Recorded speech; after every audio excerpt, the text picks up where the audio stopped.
गीता के 2000 वर्ष बाद तक धर्म के नाम पर संप्रदाय नहीं बने थे, इसीलिए गीता मजहब मुक्त है। उस समय विश्व मनीषा में एक ही शास्त्र गूंज रहा था, उपनिषद सार गीता, मोक्ष और समृद्धि का स्रोत गीता।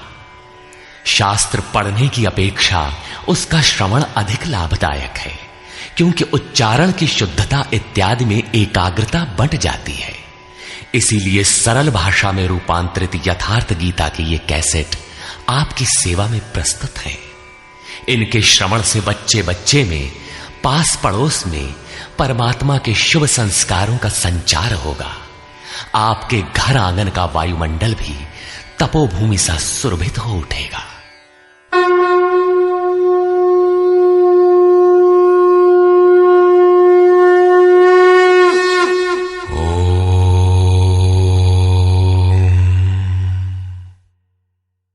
श्री परमात्मने नमः। यथार्थ गीता, श्रीमद् भगवद गीता, अथाष्टमो अध्याय। 7वें अध्याय के अंत में योगेश्वर श्री कृष्ण ने कहा कि पुण्य कर्म अर्थात नियत कर्म आराधना को करने वाले योगी संपूर्ण पापों से छूटकर उस व्याप्त ब्रह्म को जानते हैं। अर्थात कर्म कोई ऐसी वस्तु है जो व्याप्त ब्रह्म की जानकारी दिलाता है। उस कर्म को करने वाले व्याप्त ब्रह्म को, संपूर्ण कर्म को, संपूर्ण अध्यात्म को, संपूर्ण अधिदैव, अधिभूत और अधियज्ञ सहित मुझको जानते हैं। अतः कर्म कोई ऐसी वस्तु है जो इन सब से परिचित कराती है। वे अंतकाल में भी मुझको ही जानते हैं। उनकी जानकारी कभी विस्मृत नहीं होती। इस पर अर्जुन ने इस अध्याय के प्रारंभ में ही उन्हीं शब्दों को दोहराते हुए प्रश्न रखा। अर्जुन उवाच।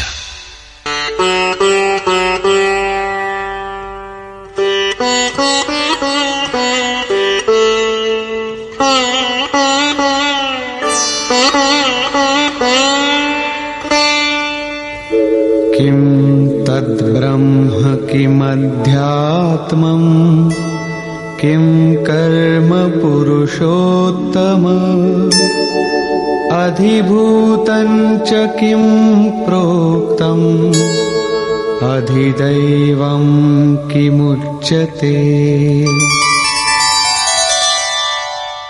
हे पुरुषोत्तम, वो ब्रह्म क्या है, अध्यात्म क्या है, कर्म क्या है, अधिभूत तथा अधिदैव किसे कहा जाता है? अधियज्ञ कथम कोत्र देहेऽस्मिन् मधुसूदन प्रयाण काले च कथम ज्ञेयोऽसि नियतात्मभिः। हे मधुसूदन, यहां अधियज्ञ कौन है और वह इस शरीर में कैसे है? सिद्ध है कि अधियज्ञ अर्थात यज्ञ का अधिष्ठाता कोई ऐसा पुरुष है जो मनुष्य शरीर के आधार वाला है। समाहित चित्त वाले पुरुषों द्वारा अंत समय में आप किस प्रकार जानने में आते हैं? इन 7 प्रश्नों का क्रम से निर्णय देने के लिए योगेश्वर श्री कृष्ण बोले। श्री भगवान उवाच।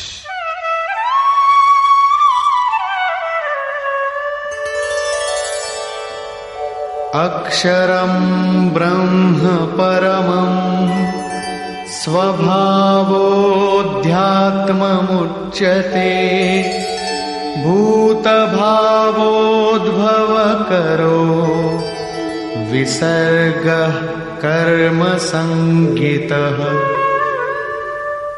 अक्षरम ब्रह्म परमम, जो अक्षय है, जिसका क्षय नहीं होता, वही परम ब्रह्म है। स्वभावः अध्यात्मम उच्यते, स्वयं में स्थिर भाव ही अध्यात्म अर्थात आत्मा का आधिपत्य है। इससे पहले सभी माया के आधिपत्य में रहते हैं, किंतु जब स्वभाव अर्थात स्वरूप में स्थिर भाव अर्थात स्वयं में स्थिर भाव मिल जाता है तो आत्मा का ही आधिपत्य उसमें प्रवाहित हो जाता है। यही अध्यात्म है, अध्यात्म की पराकाष्ठा है। भूत भावोद्भव करह, भूतों के वे भाव जो कुछ न कुछ उद्भव करते हैं, अर्थात प्राणियों के वे संकल्प जो भले अथवा बुरे संस्कारों की संरचना करते हैं, उनका विसर्ग अर्थात विसर्जन, उनका मिट जाना ही कर्म की पराकाष्ठा है। यही संपूर्ण कर्म है जिसके लिए योगेश्वर ने कहा था, वो संपूर्ण कर्म को जानता है। वहां कर्म पूर्ण है, आगे आवश्यकता नहीं है। नियत कर्म, इस अवस्था में जबकि भूतों के वे भाव जो कुछ न कुछ रचते हैं, भले अथवा बुरे संस्कार संग्रह करते हैं, बनाते हैं, वे जब सर्वथा शांत हो जाएं, यही कर्म की संपूर्णता है। इसके आगे कर्म करने की आवश्यकता नहीं रह जाती। अतः कर्म कोई ऐसी वस्तु है जो भूतों के संपूर्ण संकल्पों को, जिनसे कुछ न कुछ संस्कार बनते हैं, उनका शमन कर देती है। कर्म का अर्थ है आराधना, चिंतन, जो यज्ञ में है। अधिभूतं क्षरो भावः पुरुषश्चाधिदैवतम् अधियज्ञोऽहमेवात्र देहे देहभृतां वर। जब तक अक्षय भाव नहीं मिलता तब तक नष्ट होने वाले संपूर्ण क्षर भाव अधिभूत अर्थात भूतों के अधिष्ठान है। वही भूतों की उत्पत्ति के कारण है। पुरुषः च अधिदैवतम, और प्रकृति से परे जो परम पुरुष है वही अधिदैव अर्थात संपूर्ण देवों, दैवी संपद का अधिष्ठाता है। दैवी संपद उसी परम देव में विलय हो जाती है। देहधारियों में श्रेष्ठ अर्जुन, इस मनुष्य तन में मैं ही अधियज्ञ अर्थात यज्ञों का अधिष्ठाता हूं। अतः इसी शरीर में अव्यक्त स्वरूप में स्थित महापुरुष ही अधियज्ञ है। योगेश्वर श्री कृष्ण एक योगी थे जो संपूर्ण यज्ञों का भोक्ता है। अंत में यज्ञ उसमें प्रवेश पा जाते हैं, वही परम स्वरूप मिल जाता है। इस प्रकार अर्जुन के 6 प्रश्नों का समाधान हुआ। अब अंतिम प्रश्न कि अंत काल में कैसे आप जानने में आते हैं जो कभी विस्मृत नहीं होते।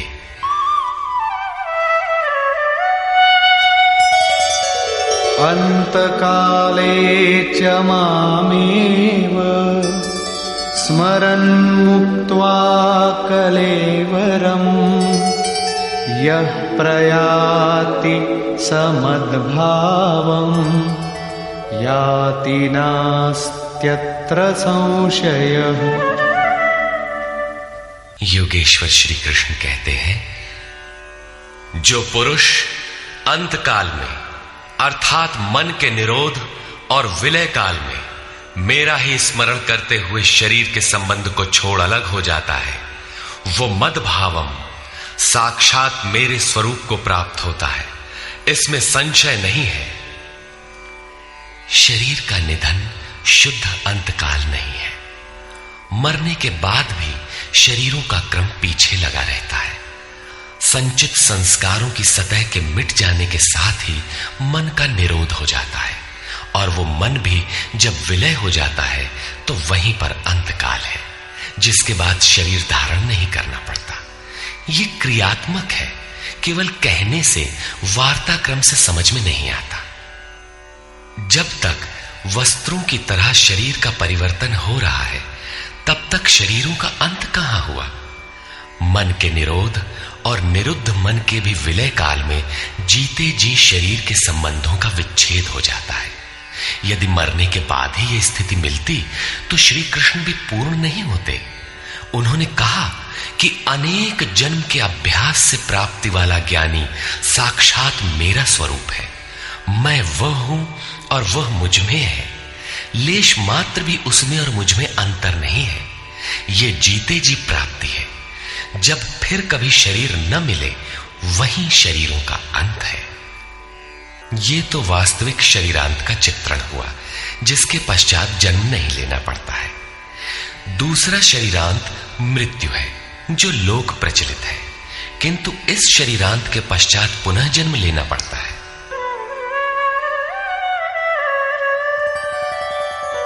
यं यं वापि स्मरन् भावं त्यजत्यन्ते कलेवरम् तं तमेवैति कौन्तेय सदा तद्भावभावितः।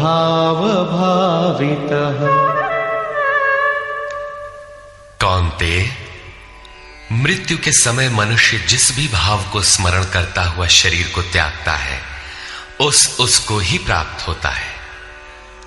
तब तो बड़ा सस्ता सौदा है। आजीवन मौज करें, मरने लगे तो भगवान का स्मरण कर लेंगे। किंतु श्री कृष्ण कहते हैं ऐसा होता नहीं। सदा तद्भाव भावितः, उस ही भाव का चिंतन कर पाता है जैसा जीवन भर किया है। वही विचार बरबस आ जाता है जिसका जीवन भर अभ्यास किया गया है, अन्यथा नहीं हो पाता। तस्मात् सर्वेषु कालेषु मामनुस्मर युध्य च मय्यर्पितमनो बुद्धिः मामे वैश्यस्य संशयम्। इसलिए अर्जुन, तू हर समय मेरा स्मरण कर और युद्ध कर।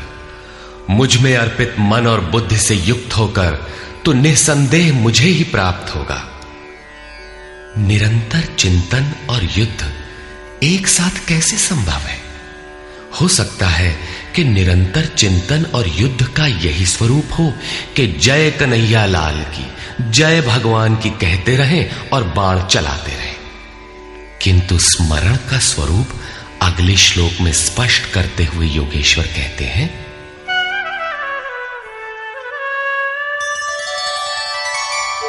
अभ्यासयोगयुक्तेन चेतसा नान्यगामिना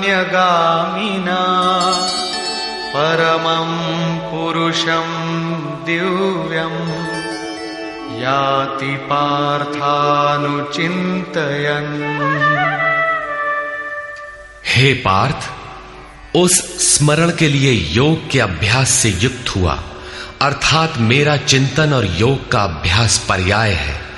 मेरे सिवाय दूसरी ओर न जाने वाले चित्त से निरंतर चिंतन करने वाला परम प्रकाश स्वरूप दिव्य पुरुष अर्थात परमात्मा को प्राप्त होता है। मान लीजिए कि ये पेंसिल भगवान है, तो इसके सिवाय अन्य किसी वस्तु का स्मरण नहीं आना चाहिए। इसके अगल बगल आपको पुस्तक दिखाई पड़ती है या अन्य कुछ भी, तो आपका स्मरण खंडित हो गया। स्मरण जब इतना सूक्ष्म है कि इष्ट के अतिरिक्त दूसरी वस्तु का स्मरण भी ना हो, मन में तरंगे भी ना आए, तो स्मरण और युद्ध दोनों एक साथ कैसे होंगे? वस्तुतः जब आप चित्त को सब ओर से समेटकर अपने एक आराध्य के स्मरण में प्रवृत्त होंगे, तो उस समय मायिक प्रवृत्तियां काम, क्रोध, राग, द्वेष बाधा के रूप में सामने प्रकट ही है। आप स्मरण करेंगे किंतु वे आपके अंदर उद्वेग पैदा करेंगे। आपका मन स्मरण से चलायमान करना चाहेंगे। इन बाह्य प्रवृत्तियों का पार पाना ही युद्ध है। निरंतर चिंतन द्वारा ही इनका अंत किया जाता है। इसलिए निरंतर चिंतन के साथ ही युद्ध संभव है।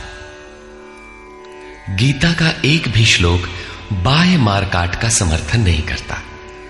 चिंतन किसका करें, इस पर कहते हैं, कविं पुराणमनुशासितारम् अणोरणीयां समनुस्मरेत्यः सर्वस्य धातारमचिन्त्य रूपम् आदित्यनाथं दैत्यवर्णं तमस परस्तात्। उस युद्ध के साथ वो पुरुष सर्वज्ञ, अनादि, सबके नियंता, सूक्ष्म से भी अति सूक्ष्म, सबके धारण पोषण करने वाले किंतु अचिंत्य, अर्थात जब तक चित्त और चित्त की लहर है तब तक वो दिखाई नहीं देता, चित्त के निरोध और विलय काल में ही जो विदित होता है, नित्य प्रकाश स्वरूप और अविद्या से परे उस परमात्मा का स्मरण करता है। पीछे बताया मेरा चिंतन करता है, यहां कहते हैं परमात्मा का। अतः उस परमात्मा के चिंतन अर्थात ध्यान का माध्यम तत्व स्थित महापुरुष है। इसी क्रम में प्रयाण काले मनसाचलेन भक्त्या युक्तो योग बलेन चैव भ्रुवोर्मध्ये प्राणमावेश्य सम्यक् सतं परं पुरुषमुपैति दिव्यम्।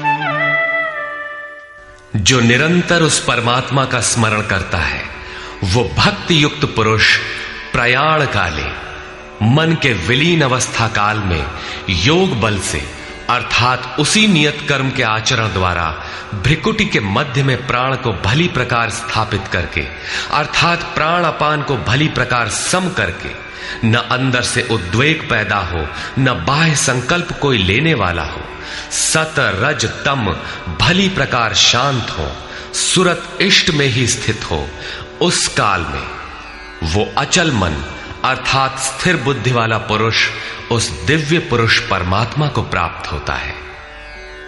सतत स्मरणीय है कि उसी एक परमात्मा की प्राप्ति का विधान योग है। उसके लिए नियत क्रिया का आचरण ही योग क्रिया है, जिसका सविस्तार वर्णन योगेश्वर ने 4वें व 6वें अध्याय में किया है। अभी उन्होंने कहा निरंतर मेरा ही स्मरण कर। कैसे करें? तो इसी योग धारणा में स्थिर रहते हुए करना है। ऐसा करने वाला दिव्य पुरुष को ही प्राप्त होता है, जो कभी विस्मृत नहीं होता। यहां इस प्रश्न का समाधान हुआ कि आप प्रयाण काल में किस प्रकार जानने में आते हैं। पाने योग्य पद का चित्रण देखें, जो गीता में स्थान स्थान पर आया है।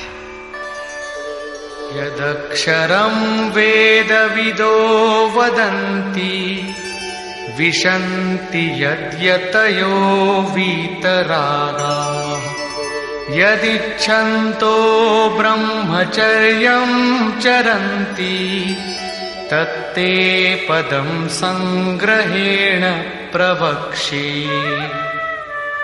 वेदविद अर्थात अविदित तत्व को प्रत्यक्ष जानने वाले लोग जिस परम पद को अक्षरम अक्षय कहते हैं, वीतराग महात्मा जिसमें प्रवेश के लिए यत्नशील रहते हैं, जिस परम पद को चाहने वाले ब्रह्मचर्य का पालन करते हैं। ब्रह्मचर्य का अर्थ जननेन्द्रिय मात्र का निरोध नहीं, बल्कि ब्रह्म आचरति सब ब्रह्मचारी, बाह्य स्पर्शों को मन से त्याग कर ब्रह्म का निरंतर चिंतन स्मरण ही ब्रह्मचर्य है। जो ब्रह्म का दर्शन करा उसी में स्थान दिला शांत हो जाता है। इस आचरण से इंद्रिय संयम ही नहीं बल्कि सकलेंद्रिय संयम स्वतः हो जाता है। इस प्रकार जो ब्रह्मचर्य का आचरण करते हैं, जो हृदय में संग्रह करने योग्य है, धारण करने योग्य है, उस पद को मैं तेरे लिए कहूंगा। वो पद है क्या? कैसे पाया जाता है? इस पर योगेश्वर श्री कृष्ण कहते हैं, सर्वद्वाराणि संयम्य मनोहृदि निरुध्य च मूर्ध्याधायात्मनः प्राणम् आस्थितो योगधारणा। सब इंद्रियों के दरवाजों को रोककर अर्थात वासनाओं से अलग रहकर मन को हृदय में स्थित करके ध्यान हृदय में ही धरा जाता है, बाहर नहीं। पूजा बाहर नहीं होती।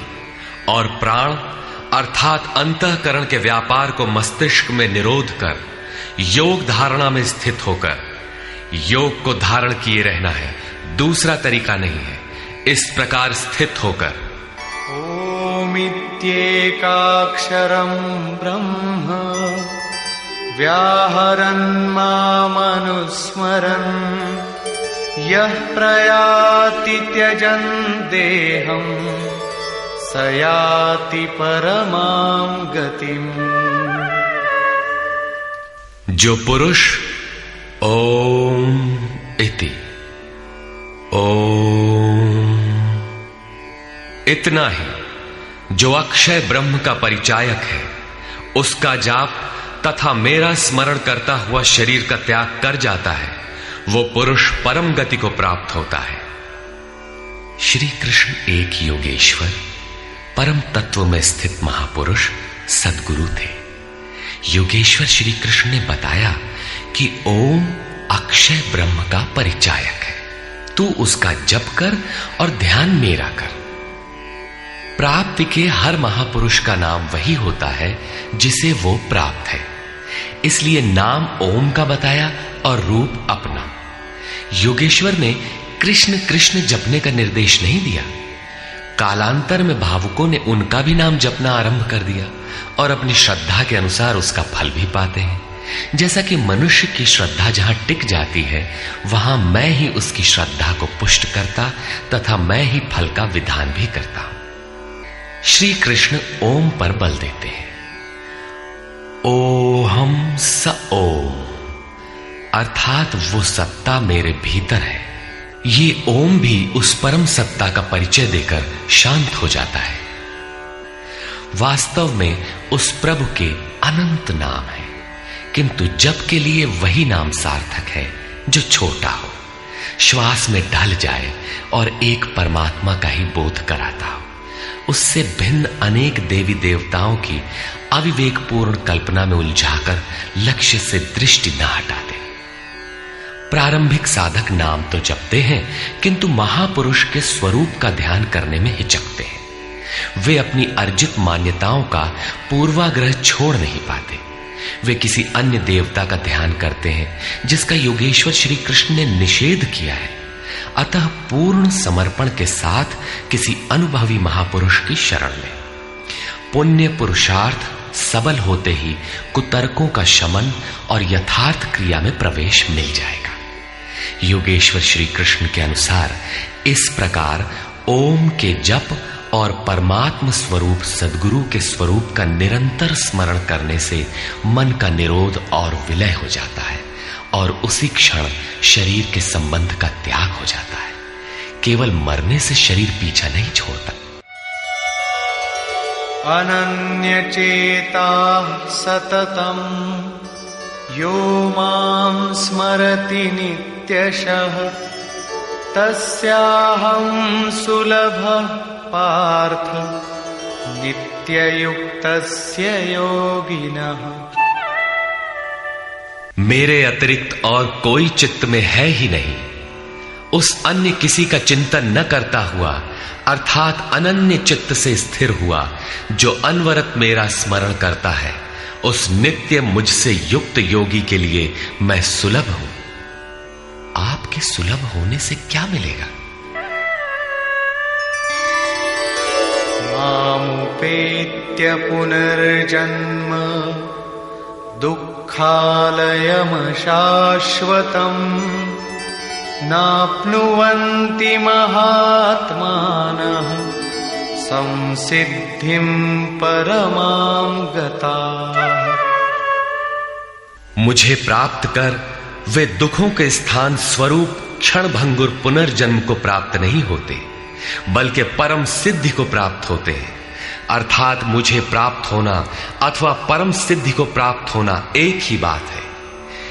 केवल भगवान ही ऐसे हैं जिन्हें पाकर उस पुरुष का पुनर्जन्म नहीं होता। फिर पुनर्जन्म की सीमा कहां तक है? आब्रह्म भुवनाल्लोकाः पुनरावर्तिनोऽर्जुन मामुपेत्य तु कौन्तेय पुनर्जन्म न विद्यते। अर्जुन, ब्रह्मा से लेकर कीट पतंगादि सभी लोग पुनरावर्ती हैं, जन्म लेने और मरने तथा पुनः पुनः इसी क्रम में चलने वाले हैं। किंतु कौन्तेय, मुझे प्राप्त होकर उस पुरुष का पुनर्जन्म नहीं होता। धर्म ग्रंथों में लोक लोकांतरों की परिकल्पना ईश्वर पद की विभूतियों को बोध कराने के आंतरिक अनुभव या रूपक मात्र है। अंतरिक्ष में न तो कोई ऐसा गड्ढा है जहां कीड़े काटते हों, और न ऐसे महल जिसे स्वर्ग कहा जाता हो। दैवी संपत्ति से युक्त पुरुष देवता और आसुरी संपत्ति से युक्त मनुष्य ही असुर है। श्री कृष्ण के ही सगे संबंधी कंस राक्षस और बाणासुर दैत्य थे। देव मानव तिर्यक योनियां ही विभिन्न लोक हैं। श्री कृष्ण के ही अनुसार ये जीवात्मा मन सहित पांचों इंद्रियों को लेकर जन्म जन्मांतर के संस्कारों के अनुरूप नया शरीर धारण कर लेता है। अमर कहे जाने वाले देवता भी मरण धर्मा है। क्षीणे पुण्ये मर्त्य लोकम विशन्ति। इससे बड़ी क्षति क्या होगी? वो देवतन ही किस काम का जिसमें संचित पुण्य भी समाप्त हो जाए। देवलोक, पशुलोक, कीट पतंगादि लोक भोग लोक मात्र है। केवल मनुष्य ही कर्मों का रचयिता है, जिसके द्वारा वो उस परम धाम तक को प्राप्त कर सकता है जहां से पुनरावर्तन नहीं होता।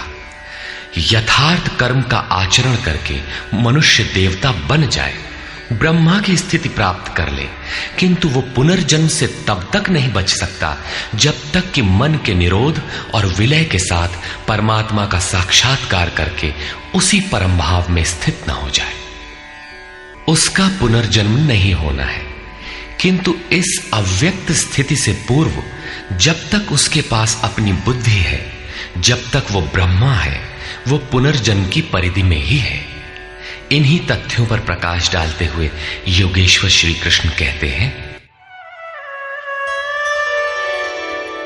सहस्रयुग पर्यन्तम् अहर्यद् ब्रह्मणो विदुः रात्रिं युग सहस्रान्ताम् तेहोरात्रविदो जनाः। जो 1000 चतुर्युगों की ब्रह्मा की रात्रि और 1000 चतुर्युगों के उसके दिन को साक्षात जानते हैं, वे पुरुष समय के तत्व को यथार्थ जानते हैं।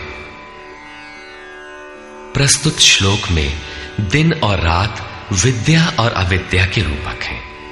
ब्रह्म विद्या से संयुक्त बुद्धि ब्रह्मा की प्रवेशिका तथा ब्रह्म विद्वरिष्ठ बुद्धि ब्रह्मा की पराकाष्ठा है।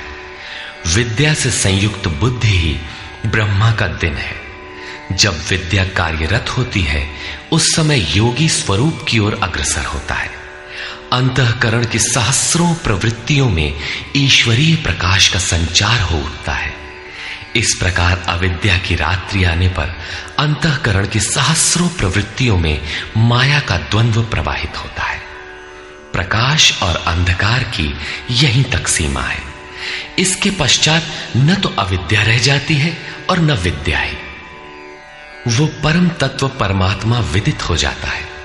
जो इसे तत्व से भली प्रकार जानते हैं वे योगी जन काल के तत्व को जानने वाले हैं कि कब अविद्या की रात होती है, कब विद्या का दिन आता है, काल का प्रभाव कहां तक है अथवा समय कहां तक पीछा करता है। प्रारंभिक मनीषी अंतःकरण को चित्त अथवा कभी कभी केवल बुद्धि कहकर संबोधित करते थे। कालांतर में अंतःकरण का विभाजन मन, बुद्धि, चित्त और अहंकार की 4 प्रमुख वृत्तियों में किया गया। वैसे अंतःकरण की प्रवृत्तियां अनंत हैं।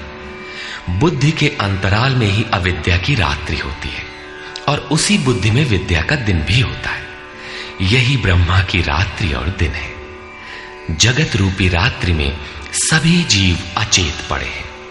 प्रकृति में विचरण करती हुई उनकी बुद्धि उस प्रकाश स्वरूप को नहीं देख पाती, किंतु योग का आचरण करने वाले योगी इससे जग जाते हैं। वे स्वरूप की ओर बढ़ते हैं। जैसा कि गोस्वामी तुलसीदास ने रामचरितमानस में लिखा है, कबहु दिवस मह निबिड़तम, कबहुक प्रकट पतंग, बिन सई उपजई ज्ञान जिमि, पाई कुसंग सुसंग। विद्या से संयुक्त बुद्धि कुसंग पाकर अविद्या में परिणत हो जाती है। पुनः सुसंग से विद्या का संचार उसी बुद्धि में हो जाता है। ये उतार चढ़ाव पूर्ति पर्यंत लगा रहता है। पूर्ति के पश्चात न बुद्धि है न ब्रह्मा, न रात रहती है न दिन। यही ब्रह्मा के दिन रात का रूपक है। न हजारों साल की लंबी रात होती है, न हजारों चतुर्युग का दिन ही होता है, और न कहीं कोई चार मुंह वाला ब्रह्मा ही है। बुद्धि की उपर्युक्त चार क्रमिक अवस्थाएं ही ब्रह्मा के चार मुख और अंतःकरण की चार प्रमुख प्रवृत्तियां ही उनके चतुर्युग हैं। रात और दिन इन्हीं प्रवृत्तियों में होते हैं। जो पुरुष इसके भेद को तत्व से जानते हैं, वे योगी जन काल के भेद को जानते हैं कि काल कहां तक पीछा करता है और कौन पुरुष काल से भी अतीत हो जाता है। रात्रि और दिन, अविद्या और विद्या में होने वाले कार्य को योगेश्वर श्री कृष्ण स्पष्ट करते हैं।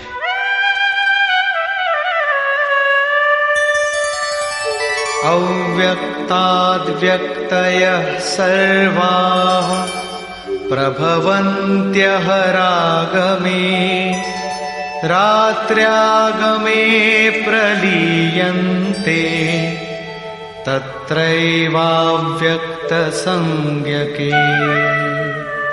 ब्रह्मा के दिन के प्रवेश काल में अर्थात विद्या, दैवी संपत्ति के प्रवेश काल में संपूर्ण प्राणी अव्यक्त बुद्धि में जागृत हो जाते हैं, और रात्रि के प्रवेश काल में उसी अव्यक्त अदृश्य बुद्धि में जागृति के सूक्ष्म तत्व अचेत हो जाते हैं। वे प्राणी अविद्या की रात्रि में स्वरूप को स्पष्ट देख नहीं पाते, किंतु उनका अस्तित्व रहता है। जागृत होने और अचेत होने का माध्यम ये बुद्धि है, जो सब में अव्यक्त रहती है, दृष्टिगोचर नहीं है। भूतग्रामः स एवायम्, भूत्वा भूत्वा प्रलीयते, रात्र्यागमे वशः पार्थ, प्रभवत्यः रागमे। हे पार्थ, सब प्राणी इस प्रकार जागृत होकर, प्रकृति से विवश होकर अविद्या रूपी रात्रि के आने पर अचेत हो जाते हैं। वे नहीं देख पाते कि हमारा लक्ष्य क्या है। दिन के प्रवेश काल में वे पुनः जागृत हो जाते हैं। जब तक बुद्धि है तब तक इसके अंतराल में विद्या और अविद्या का क्रम चलता रहता है, तब तक वो साधक ही है। परस्तस्मात्तु भावोऽन्यो, व्यक्तो व्यक्तात् सनातनः, यः सः सर्वेषु भूतेषु नश्यत्सु न विनश्यति। एक तो ब्रह्मा अर्थात बुद्धि अव्यक्त है, इंद्रियों से दिखाई नहीं पड़ती, और इससे भी परे सनातन अव्यक्त भाव है, जो भूतों के नष्ट होने पर भी नष्ट नहीं होता। अर्थात विद्या में सचेत और अविद्या में अचेत, दिन में उत्पन्न और रात्रि में विलीन भावों वाले अव्यक्त ब्रह्मा के भी मिट जाने पर वो सनातन अव्यक्त भाव मिलता है, जो नष्ट नहीं होता। बुद्धि में होने वाले उक्त दोनों उतार चढ़ाव जब मिट जाते हैं, तब सनातन अव्यक्त भाव मिलता है, जो मेरा परम धाम है। जब सनातन अव्यक्त भाव प्राप्त हो गया तो बुद्धि भी उसी भाव में रंग जाती है, उसी भाव को धारण कर लेती है। इसलिए वो बुद्धि स्वयं तो मिट जाती है और उसके स्थान पर सनातन अव्यक्त भाव ही शेष बचता है। अव्यक्तोऽक्षर इत्युक्तः तमाहुः परमां गतिम्, यं प्राप्य न निवर्तन्ते, तद्धाम परमं मम। उस सनातन अव्यक्त भाव को अक्षर अर्थात अविनाशी कहा जाता है, उसी को परम गति कहते हैं। वही मेरा परम धाम है, जिसे प्राप्त होकर मनुष्य पीछे नहीं आते, उनका पुनर्जन्म नहीं होता। इस सनातन अव्यक्त भाव की प्राप्ति का विधान बताते हैं। पुरुष स पर पार्थ भक्त्या लभ्यस्त्वनन्यया यस्यान्तस्थानि भूतानि येन सर्वमिदं ततम्। पार्थ, जिस परमात्मा के अंतर्गत संपूर्ण भूत है, जिससे संपूर्ण जगत व्याप्त है, सनातन अव्यक्त भाव वाला वो परम पुरुष अनन्य भक्ति से प्राप्त होने योग्य है। अनन्य भक्ति का तात्पर्य है कि परमात्मा के सिवाय अन्य किसी का स्मरण न करते हुए उनसे जुड़ जाए। अनन्य भाव से लगने वाले पुरुष भी कब तक पुनर्जन्म की सीमा में है और कब वे पुनर्जन्म का अतिक्रमण कर जाते हैं, इस पर योगेश्वर कहते हैं। यत्र काले त्वनावृत्तिम् आवृत्तिं चैव योगिनः प्रयाता यान्ति तं कालं वक्ष्यामि भरतर्षभ। हे अर्जुन, जिस काल में शरीर त्याग कर गए हुए योगी जन पुनर्जन्म को नहीं पाते और जिस काल में शरीर त्यागने पर पुनर्जन्म पाते हैं, मैं अब उस काल का वर्णन करता हूं।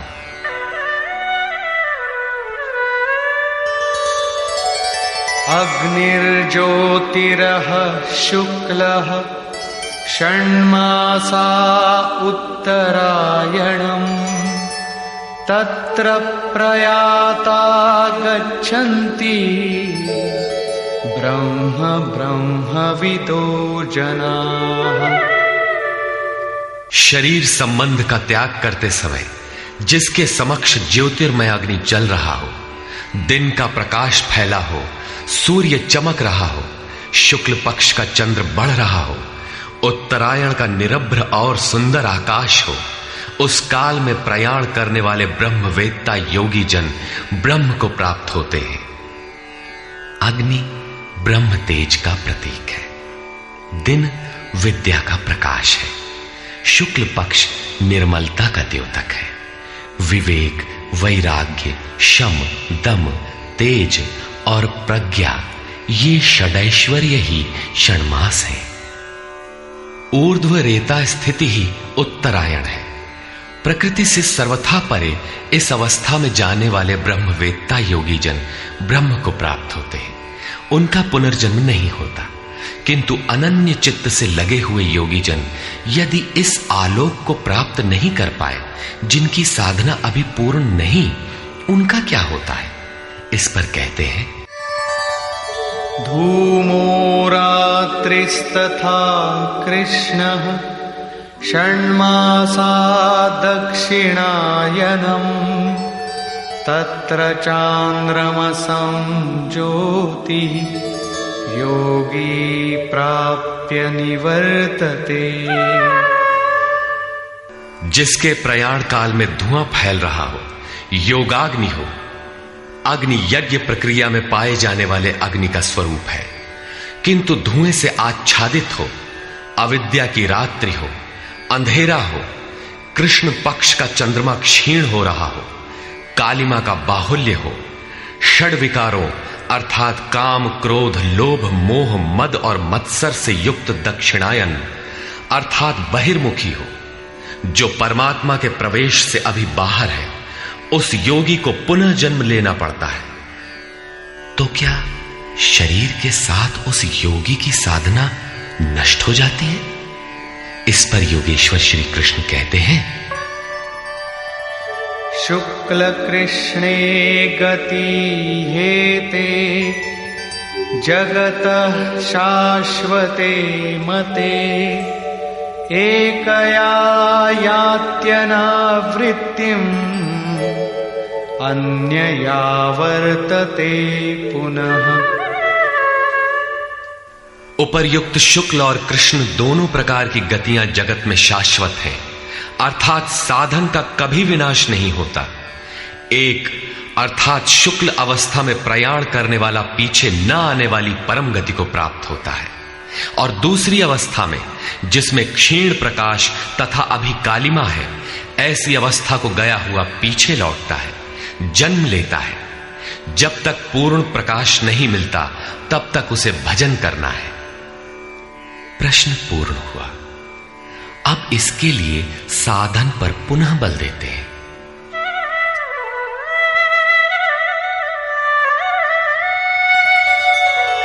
नैते श्रुति पार्थ जानन् योगी मुह्यति कश्चन तस्मात् सर्वेषु कालेषु योगयुक्तो भवार्जुन।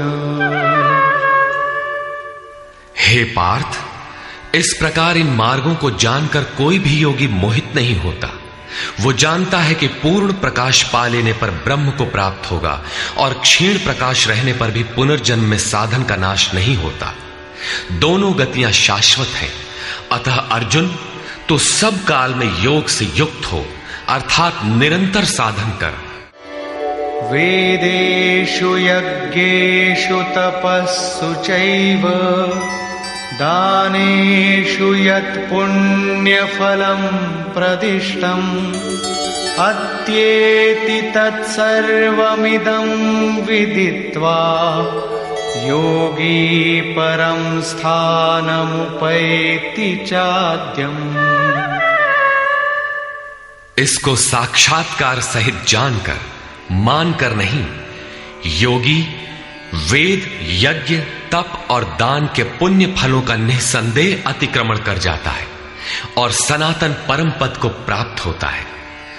अविदित परमात्मा की साक्षात जानकारी का नाम वेद है। वो अविदित तत्व जब विदित हो ही गया तो अब कौन किसे जाने। अतः विदित होने के पश्चात वेदों से भी प्रयोजन समाप्त हो जाता है, क्योंकि जानने वाला भिन्न नहीं है। यज्ञ अर्थात आराधना की नियत क्रिया आवश्यक थी, किंतु जब वो तत्व विदित हो गया तो किसके लिए भजन करें। मन सहित इंद्रियों को लक्ष्य के अनुरूप तपाना तप है। लक्ष्य प्राप्त होने पर किसके लिए तप करें। मन, वचन और कर्म से सर्वतोभावेन समर्पण का नाम दान है। इन सब का पुण्य फल है परमात्मा की प्राप्ति। फल भी अब विलग नहीं है, अतः इन सब की अब आवश्यकता न रही। वो योगी यज्ञ, तप, दान इत्यादि के फल को भी पार कर जाता है। वो परम पद को प्राप्त होता है। निष्कर्ष, इस अध्याय में 5 प्रमुख बिंदुओं पर विचार किया गया, जिनमें सर्वप्रथम अध्याय 7 के अंत में योगेश्वर श्री कृष्ण द्वारा बीजारोपित प्रश्नों को स्पष्ट समझाने की जिज्ञासा से इस अध्याय के आरंभ में अर्जुन ने 7 प्रश्न किए कि भगवान, जिसे आपने कहा वह ब्रह्म क्या है, वह अध्यात्म क्या है, वह संपूर्ण कर्म क्या है, अधिदैव, अधिभूत और अधियज्ञ क्या है, और अंतकाल में आप किस प्रकार जानने में आते हैं कि कभी विस्मृत नहीं होते। योगेश्वर श्री कृष्ण ने बताया कि जिसका विनाश नहीं होता वही पर ब्रह्म है। स्वयं की उपलब्धि वाला परम भाव ही अध्यात्म है, जिससे जीव माया के आधिपत्य से निकलकर आत्मा के आधिपत्य में हो जाता है, वही अध्यात्म है।